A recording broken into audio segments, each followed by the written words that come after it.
tous, bienvenue dans l'édition du Soir 3 Week-end. Dans l'actualité, Jean-Luc Romero sera notre invité, un élu de terrain investi depuis des années dans la lutte contre la maladie. Soir 3 Week-end, Jean-Luc Romero, président de l'association élus locaux contre le sida. Bonsoir Monsieur Romero, merci d'être des nôtres. Pour parler de cette actualité, une personne infectée toutes les 17 secondes dans le monde par le VIH. Il est important et nécessaire de rappeler cette statistique effroyable. Oui, et puis 2700 morts tous les jours. Vous imaginez, aujourd'hui, c'est même insupportable. Vous savez, nous, dans nos pays riches, on a la chance d'avoir des traitements qui font qu'aujourd'hui, les personnes séropositives ont la même espérance de vie qu'une personne séronégative. Et pensez que dans les pays du Sud, en Asie, voire en Russie, des personnes aujourd'hui meurent alors qu'on aurait pu éviter ces morts. Et justement, le traitement, le dépistage, déjà, c'est la première des nécessités. Ce matin, le chef de l'État, on va voir quelques images, s'est même prêté, non pas à ce jeu, mais à ce devoir pour chacun de nous de se dépister. Il l'a fait dans un centre hospitalier à Saint-Denis. C'est important, cette image ? Ah bah oui, bien sûr, parce qu'on sait qu'aujourd'hui, une des clés de la fin du sida, c'est évidemment le dépistage. Vous l'avez dit dans votre reportage, il y a aujourd'hui 25 000 personnes dans notre pays qui ne savent pas qu'elles sont séropositives.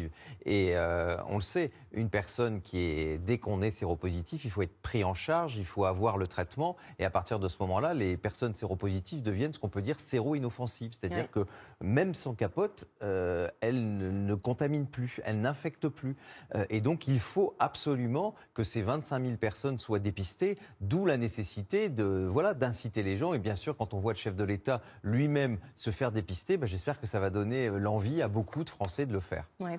Le dépistage et bien évidemment le traitement médicamenteux.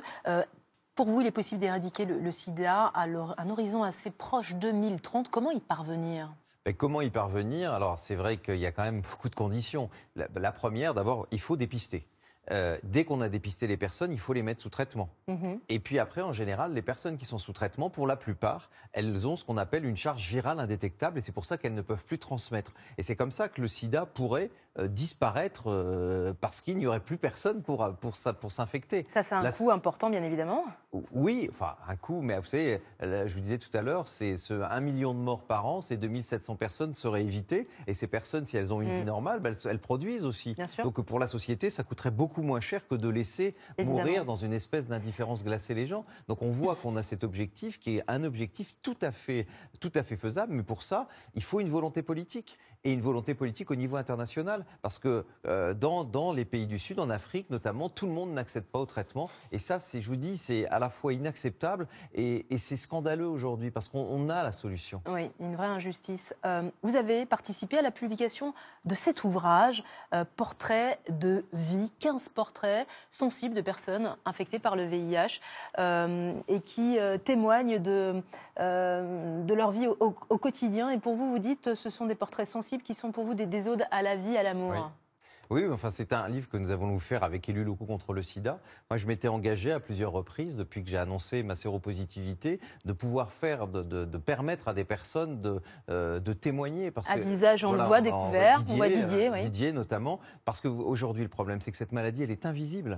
Quand on parle du sida, la plupart des gens ne s'imaginent pas que, vous voyez Morgane maintenant, vous voyez Didier à quelques instants, que derrière le mot sida, il y a des hommes et des femmes. Et c'était important, et avec ce livre, et moi, je remercie, je vois, Florence, Nicolas, tous ces gens qui ont participé, parce que vous savez, c'est pas quelque chose... C'est courageux, extrêmement courageux, mais comme vous l'avez fait, vous, ça fait 30 ans que vous vivez avec le VIH, et vous êtes, je pense, le seul élu à l'avoir dit publiquement, et une des rares personnalités, avec Charlotte Valandré, qui témoigne également, à l'avoir dit. Ça reste tabou, ça reste compliqué d'avouer, de dire. C'est vrai que c'est un peu fou, parce que vous imaginez, je ne suis pas le seul élu à vivre avec ce virus, mais je comprends que certains aient peur de le dire.